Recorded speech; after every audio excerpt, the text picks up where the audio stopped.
이번 시간에는 요구사항 확인 단계에 대한 강의를 시작하도록 하겠습니다. 먼저 첫 번째로 소프트웨어 생명 주기에 대한 설명을 드리도록 하겠습니다. 소프트웨어 생명 주기에 대해서는 여러분들이 그 개념적인 의미와 특징을 기억해 주시면 되겠습니다. 우리가 일반적으로 소프트웨어를 개발할 경우에 있어서는 요구사항 분석 단계를 거쳐 설계나 운영, 유지 보수 등의 과정을 각각 단계별로 구분해서 나누어 진행을 하게 됩니다. 자, 이러한 과정을 우리는 소프트웨어 생명 주기라고 합니다. 소프트웨어 생명 주기에 있어서는 각 단계별로 주요 활동이라든지 아니면 그 활동의 결과에 대한 표현을 우리는 산출물로 나타내기도 합니다. 다음으로 대표적인 생명주기 모형에 대해서 살펴보도록 하겠습니다. 우리는 여기에서 여러 개의 생명주기 모형을 다루게 될 텐데요. 여러분들은 그 각각에 대한 생명주기 모형의 특징과 단계에 대한 부분을 나열할 수 있어야지만 하겠습니다. 먼저 포커스 모형입니다. 포커스 모형은 소프트웨어 개발 단계를 이전의 단계로 돌아갈 수 없는 특징을 가지고 있습니다. 각 단계는 단계별 마무리라든지 결과의 검토나 승인 과정, 다음 단계의 진행 단계로 각각 구분할 수 있습니다. 포커스 모형은 다른 모형들에 비해서 가장 오래된 모형의 형태로서 우리가 전통적인 소프트웨어 생명주기 모형이라고도 합니다. 두 번째는 프로토타입 모형입니다. 프로토타입 모형은 사용자의 요구사항을 파악을 하기 위해서 실제 개발될 소프트웨어에 프로토타입을 만들어서 최종 결과물을 예측하는 모형이다 라고 표현할 수가 있습니다. 그래서 우리는 이러한 프로토타입을 견본품 또는 원형 모형이다 라고 표현하기도 합니다. 세 번째는 나선형 모형입니다. 나선형 모형은 우리가 점선을 따라서 돌아가듯이 여러 번의 소프트웨어 개발 과정을 거쳐서 점진적인 형태로 확장해 나가는 개발 모형이라고 표현할 수가 있습니다. 그래서 이러한 모형은 우리가 좀 전에 설명을 드렸던 폭포수 모형이나 또는 프로토타입 모형의 장점과 여기에 위험 분석 기능 자체를 추가를 한 그러한 모형이라고 볼 수가 있습니다. 따라서 유지 보수의 과정이 별도로 필요하지 않는 모형 중에 하나가 바로 나선형 모형입니다. 나선형 모형의 주요 네 가지 활동입니다. 자, 이 네 가지의 활동은 여러분들이 순차적인 형태로 나열할 수 있어야 합니다. 그 활동의 첫 번째로서는 계획 수립, 위험 분석, 개발 및 검증, 고객의 평가의 형태로 크게 네 가지로 구분할 수 있습니다. 자, 다음은 에자일 모형입니다. 자, 우리가 에자일 모형은 고객의 요구사항 변화에 유연하게 대응할 수 있도록 일정한 주기를 반복해서 개발하는 모형이라고 볼 수가 있습니다. 자, 이러한 모형이 바로 포포스 모형과는 약간 대조적인 특징을 가질 수 있고요. 최근에 이러한 에자일 모형은 기업 활동 전반에 걸쳐서 매우 많이 사용하고 있는 모형이라고 할 수 있습니다. 자, 이러한 에자일 모형의 형태에는 여러 가지로 들 수가 있는데요. 여기에는 스크럼이나 XP, kanban이나 린, 기능 중심의 개발과 같은 유형들을 들 수가 있습니다. 세부적인 사항은 잠시 후 다시 설명을 드리도록 하겠습니다. 다음은 에자일 개발의 네 가지 핵심 가치입니다. 자, 이 핵심 가치는 여러분들이 직접 서술형의 형태로 나올 수가 있기 때문에 나열할 수 있어야 된다는 부분을 강조해 드립니다. 그 중에 첫 번째는 바로 프로세스와 도구보다가는 개인과 상호작용의 가치를 갖는다는 것입니다. 두 번째는 방대한 문서보다는 실행되는 소프트웨어를 갖는다는 것입니다. 자, 세 번째는 계약의 협상보다는 고객과 협업을 하는 부분입니다. 그리고 마지막으로 계획을 따르기보다는 변화에 반응하는 것을 가진다는 것입니다. 그래서 여기에서 개인과의 상호작용, 실행되는 소프트웨어, 고객과의 협업, 변화에 반응하는 것 해주는 핵심 키워드를 기억하시면 아마 나열하는 데 도움이 될 것 같습니다. 자, 다음은 소프트웨어 공학입니다. 우리는 소프트웨어 공학을 소프트웨어의 위기를 극복하기 위한 하나의 방안으로 연구된 학문이라고 표현을 합니다. 그래서 여러 가지의 방법론의 형태나 도구, 관리 기법들을 통해서 실제 우리는 소프트웨어의 품질이라든지 생산성을 향상을 목적으로 하고 있습니다. 여기서 여러분들은 소프트웨어 공학에 대한 이러한 우리 소프트웨어 품질이나 생산성 향상을 목적으로 하는 그러한 연구된 학문이라는 키워드를 기억해 주시기 바랍니다. 자, 이러한 소프트웨어 공학에는 기본 원칙이 있는데요. 그 기본 원칙으로는 현대적인 프로그래밍 기술을 계속적인 형태로 적용을 한다는 것입니다.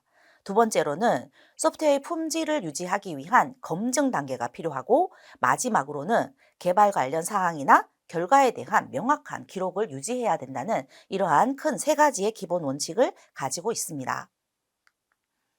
자, 우리는 에자일에 있어서의 이러한 모형 중에 그 첫 번째로서 스크럼에 대한 부분을 상세하게 설명드리는 시간을 갖도록 하겠습니다. 우리가 스크럼은 팀이 중심이 되어서 개발의 효율성을 높이는 하나의 에자일 기법 중에 하나입니다. 따라서 팀원 스스로가 스크럼의 팀 구성 및 개발 작업 해결을 해주는 이러한 과정들을 모두 다 거치게 된다는 부분입니다. 자, 이때 우리는 스크럼 팀의 구성원과 그 구성원의 역할을 명확하게 구분할 수 있어야 합니다. 먼저 스크럼 팀의 구성에는 제품의 책임자, 스크럼 마스터, 개발팀. 이때 개발팀은 그냥 팀이라고 표현하기도 합니다.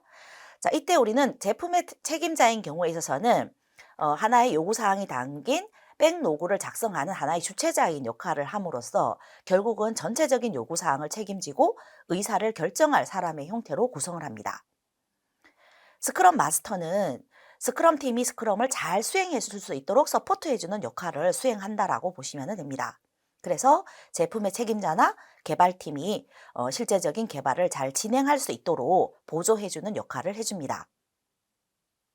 개발팀은 제품의 책임자나 스크럼 마스터를 제외한 모든 팀원들이 실제 제품 개발을 수행하는 그러한 구성원들로 이루어져 있습니다. 자, 그렇다면 스크럼 개발의 프로세스는 어떻게 진행이 되는지 살펴보도록 하겠습니다. 먼저 우리는 제품에 대한 백로그를 기반으로 해서 스프린트 백로그 단계를 거치게 됩니다. 그렇게 해서 스프린트 계획 회의를 수행하게 되는 거고, 그런 후 2, 3주간의 스프린트 수행을 합니다. 즉 개발 단계가 진행이 되는 거죠. 자, 그러면 이 과정에 있어서는 우리는 반복적인 형태로 일일 스크럼 회의를 진행하게 됩니다. 그래서 보통 일일 스크럼 회의는 매일 또는 주당 1회 정도 진행을 하기도 합니다. 1시간가량의 소요 시간을 가질 수 있습니다. 그런 후 검토 회의를 거치고 마지막 회의 과정을 거치게 됩니다. 자, 먼저 자세하게 살펴보도록 하겠습니다. 우리는 스프린트 계획 회의 단계에서 기존의 프로덕트 백로그 중에서 이번 스프린트에 수행할 작업을 대상으로 단기 일정에 대한 수립을 하기 위한 회의를 진행한다라고 보시면 됩니다. 두 번째는 스프린트입니다. 스프린트는 2주에서 4주 정도 그 기간 내에 우리가 전체 실제 개발하는 그러한 작업 과정을 진행하는 과정이라고 보시면 되겠습니다.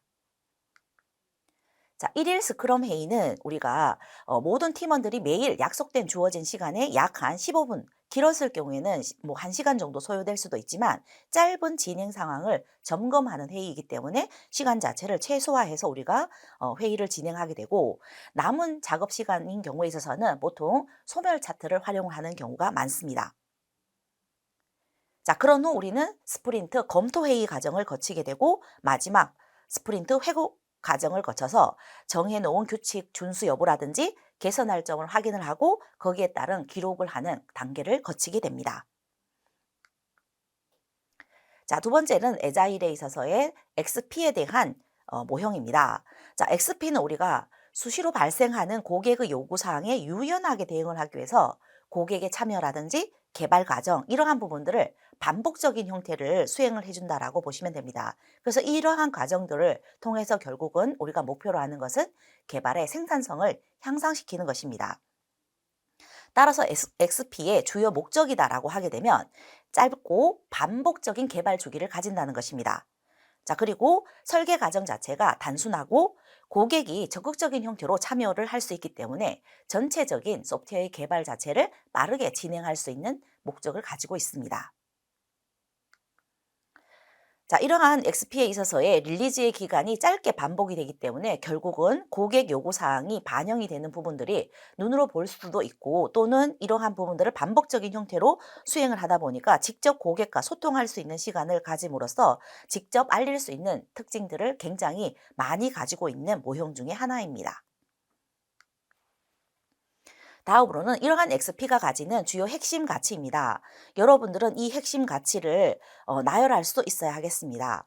크게 5가지 중 의사소통, 용기, 피드백, 존중, 단순성과 같은 핵심 가치를 가지고 있습니다.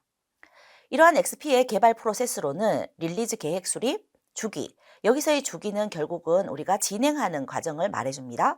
그리고 승인 검사와 소규모 릴리즈 단계의 형태로 진행을 할 수가 있습니다.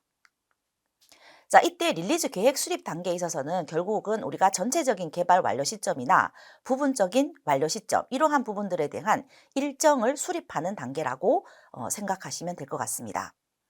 두 번째 이터레이션인 주기 단계에 있어서는 실제 개발 작업을 진행하는 과정이라고 보시면 되고, XP의 개발 전체 과정에 있어서는 보통 한 주에서 3주 정도의 소요기간을 진행하는 것을 일반적으로 사용하고 있습니다. 다음으로는 승인 검사입니다. 승인 검사는 결국은 인수 테스트 단계라고 보시면 되겠죠. 그래서 하나의 이터레이션, 즉 하나의 주기 안에서 부분 완료 제품이 구현이 되게 되면 그에 따른 수행을 테스트하는 단계라고 보시면 될 것 같습니다. 그리고 마지막이 소규모 릴리즈 단계입니다. 그래서 요구사항에 좀 더 유연하게 대응할 수 있도록 릴리즈의 규모를 축소해서 거기에 따른 부분을 우리가 나타내주는 단계라고 보시면 되겠습니다. 다음은 XP의 주요 실천 방법입니다. 우리는 이 실천 방법에 대한 부분의 종류도 알아야지만 그들 각각에 대한 의미 자체를 명확하게 구분할 수 있어야 합니다. 따라서 기존에 출제된 경향을 보게 되면 이러한 실천 방법에 대한 내용을 제시했을 때 여러분들이 실제적으로 그것이 무엇을 의미하는지를 영문이나 또는 한글 키워드로 표현할 수 있어야 합니다. 자, 그 중에 첫 번째는 짝 프로그래밍입니다. 짝 프로그래밍은 다른 사람과 함께 프로그래밍을 수행하게 됨으로써 개발에 대한 책임을 공동으로서 나누어 환경을 조성하자라는 의미를 가지고 있습니다. 두 번째는 공동 코드 소유입니다.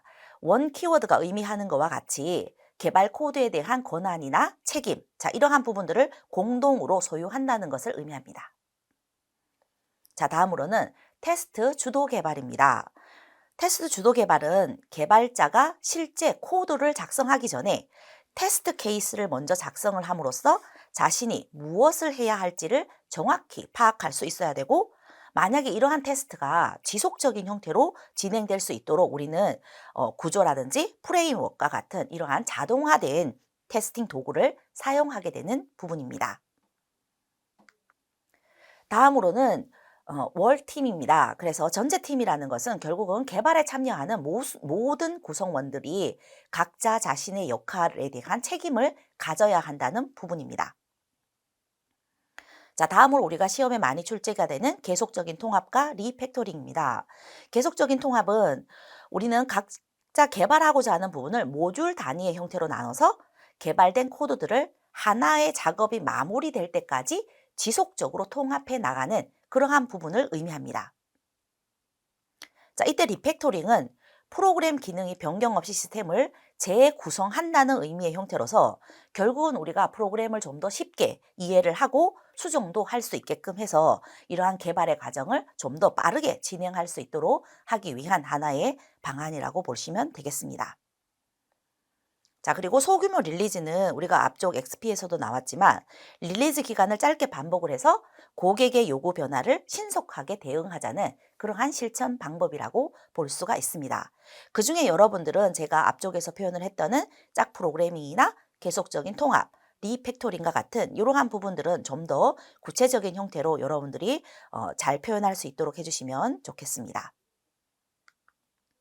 자, 다음으로는 개발 기술 환경에 대한 파악입니다. 자, 우리가 개발 기술 환경에 대한 파악의 요소로는 여러 가지가 있겠지만 그 중에서 우리가 소프트웨어와 관련해서 고려해야 될 사항의 형태로 꼽는 것이 바로 사용하는 OS, 운영체제나 데이터베이스 관리 시스템, 그리고 미들웨어와 같은 것들이 있을 수 있습니다. 자, 그리고 오픈소스를 사용해야 될 경우에 있어서는 반드시 주의해야 될 사항 자체를 숙지를 한 후에 그러한 내용들을 활용할 수 있도록 하셔야 합니다. 자, 여기서는 우리가 개발 기술 환경에 대한 파악은 구체적인 용어가 가지는 의미만 기억을 하시면 될 것 같습니다. 자, 운영체제는 결국은 컴퓨터 시스템의 자원을 우리가 좀 더 효율적으로 관리를 해서 사용자가 컴퓨터를 편리하고 그리고 효율적으로 사용할 수 있도록 환경을 제어하는 그러한 소프트웨어라고 볼 수가 있겠죠. 물론 이러한 운영 체제에는 시스템 소프트웨어나 이렇게 뭐 운영 소프트웨어, 자, 이러한 부분으로 구분하실 수는 있습니다. 자, 이때 우리는 운영 체제와 관련되어 있는 식별 고려 사항을 명시해 주셔야 되는데요. 자, 여기에 있어서는 가용성이나 성능, 기술 지원이나 주변 기기, 구축 비용과 같은 자, 이러한 부분들을 반드시 고려하셔야 합니다. 자, 두 번째는 데이터베이스 관리 시스템입니다. 데이터베이스 관리 시스템은 우리가 데이터의 종속성이나 중복성의 문제를 해결하기 위해서 사용자와 데이터베이스 사이에 사용자의 요구에 따라서 정보를 좀 생성을 해주고 데이터베이스를 관리해주는 소프트웨어를 의미하게 됩니다. 자, 이때 데이터베이스 관련 요구사항에 대한 식별 시 고려해야 될 사항에는 가용성이나 성능, 기술 지원이나 상호 호환성, 구축 비용과 같은 것들이 있습니다. 여기에서 기존의 운영 체제와 달라지는 점은 바로 상호 호환성이라는 요소가 추가가 되었다는 것입니다. 세 번째는 웹 애플리케이션 서버입니다. 웹 애플리케이션 서버는 사용자의 요구에 따라서 변하는 동적인 컨텐츠를 처리하기 위해서 사용하는 하나의 미들웨어입니다. 자, 이러한 웹 애플리케이션 서버의 관련 요구사항 식별 시 고려사항의 형태는 가용성이나 성능, 기술 지원이나 구축 비용과 같은 것들이 있습니다. 자, 마지막 오픈소스입니다. 자, 오픈소스는 누구나 별다른 제한 없이 사용할 수 있는 소스 코드를 공개한 소프트웨어를 의미합니다. 자, 이때 이러한 오픈소스 관련 요구사항 식별 시 고려사항으로는 라이선스의 종류나 사용자 수, 기술의 지속 가능성, 자, 이러한 부분들을 들 수가 있습니다. 우리는 지금까지 개발 기술 환경에 대한 주요 요소인 부분과 그들이 가지는 요구사항별, 식별시, 고려사항을 살펴보았는데요. 자, 여러분들은 각각이 의미하는 것이 무엇인지에 대한 부분과 함께 요구사항, 식별시, 고려사항이 중복이 되더라도 구분된 차이점을 구별해서 나열할 수 있어야 합니다.